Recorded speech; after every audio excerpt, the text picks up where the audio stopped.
Hi, it's Alicia from the Pretty Brown Eyed Reader. Today I am coming with a book review of Rest in Power by Sybrina Fulton and Tracy Martin. Sybrina Fulton and Tracy Martin are the parents of Trayvon Martin, pictured here. He is the young man that brought to the forefront many questions about America and especially the treatment of young black males.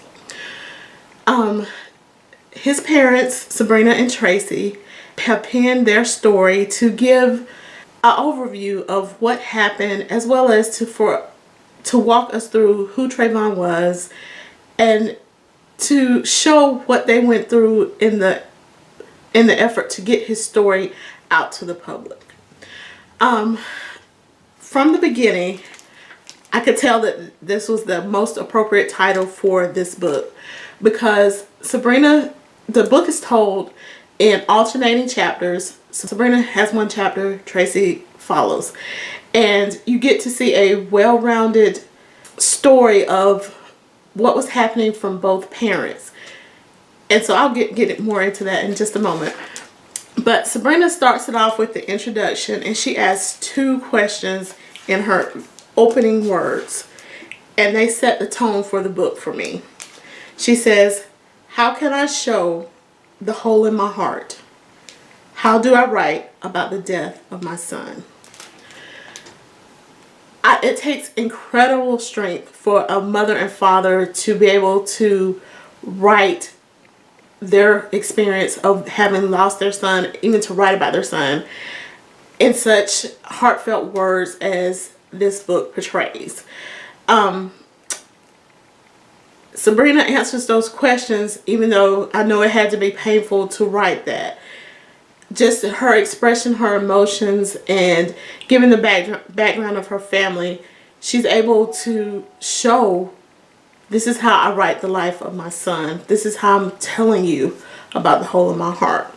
So Sybrina and Tracy both give us the background of their families. So we find out, about their education, how they both grew up, how they met, how they married, how they divorced, and their roles in co-parenting Trayvon and his brother.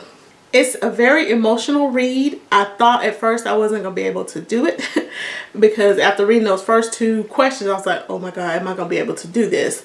But I kept going because it was just so engrossing. It pulls you in and you just want to just know. It even answered some questions I had about why was there so much of a lag between when Trayvon was actually killed and before it was brought to national attention. So we get some of those kind of questions answered, as well as what did Trayvon like growing up? Whose baby was he? That kind of thing. And so it always is wonderful to have a first-hand experience of who's someone we've seen in the national, because the press can paint a picture of something, of a family that is totally off base. And with this book, they're able to give true essence of what their family was and is, and what they're moving forward to accomplish. Like Sybrina, Tracy had some very powerful words that are included in the book.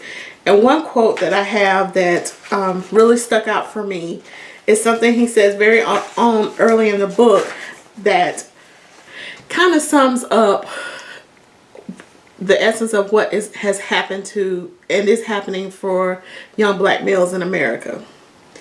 Tracy says, "While the subject of racism is a conversation that America struggles to have, we as African Americans have to have the conversation all the time." So he talks about how he always had a conversation with Trayvon and his brother and his other kids about race because his parents had to have it. And it seems like it just continues to be a generational conversation that African Americans have to have with our children about this is how you're going to be perceived, especially males. And so the picture that gets painted from the media is like, black youth may be running amok, but that's definitely not what happened in this case. And I've seen a lot of people compare Trayvon Martin to Emmett Till, and I've read Emmett Till's mother's her memoir about her experience with Emmett Till, and I can see the similarities. Both of them, both parents have used their children's death to show America what the problems are. You know, it's totally different era, but they both went through very similar things. For instance, just being able to retrieve the body of their son. You know, Mrs. Till-Mobley, she went through what, just even locating his body out where to get it from Mississippi to Chicago. Well, Sybrina and Tracy had the same, well, not the same circumstances, but they had to go through an increasing amount of paperwork and calls just to get his body. His body wasn't even in the same county where he was killed. What sense does that make? And, you know, they had to get public officials and attorneys involved just to retrieve his body. That makes no sense in this era. But it's that kind of thing that pulls you into the book, into the story, and you get to see just how powerful his death was, not only to his family, but into showing America this is a problem and we need to talk about it. So if you are any way interested in the Trayvon Martin story, black male youth, parents who grieve, any of those type of topics, Rest in Power is a powerful book to read. Thank you, Sybrina, and thank you, Tracy, for writing this book. I'm Alicia. Thanks for watching and have a great day.